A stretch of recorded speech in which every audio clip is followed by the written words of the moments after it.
Israel citizenship act में home minister का नाम डेविड बेन गुरियन हिटलर के साथ लिखा जाएगा, आप उसको बचाइए सर। मैं सिर्फ 4 पॉइंट पर आपकी तवज्जो चाहता हूं सर, सिर्फ 4 पॉइंट, ज्यादा नहीं बोलूंगा सर। आप तो 40 बोलना नहीं, 4 ही डिबेट पे।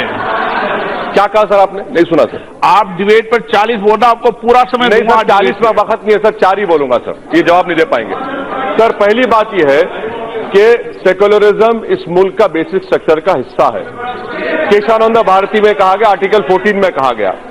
दूसरा, ये एक्ट हम इसलिए मुखालिफत कर रहे हैं क्योंकि ये फंडामेंटल राइट्स को वायलेट करता है, आर्बिट्री नेचर है, शायरा बानों में और नफ्ते जोहर में से जिक्र है। तीसरा सर, वो माई केशवानंद भारती है। चौथा, हमारे मुल्क में सिटीजनशिप का कॉन्सेप्ट सिंगल है और आप ये बिल लाकर सरबनंद सोनोवाल सुप्रीम कोर्ट केस का वायलेशन कर रहे हैं।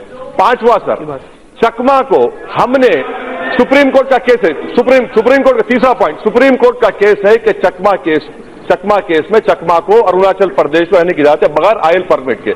आखिरी पॉइंट, मैं आपसे हाथ जोड़ के अपील कर रहा हूं कि इस मुल्क में ऐसे कानून से बचा लीजिए और आप होम मिनिस्टर को ही बचा लीजिए, वरना क्या होगा कि न्यूरमबर्ग रेस लॉज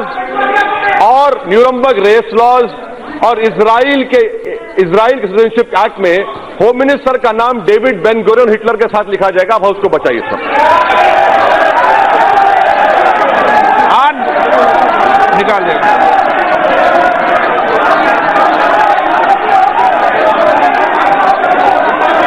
माननीय सदस्य,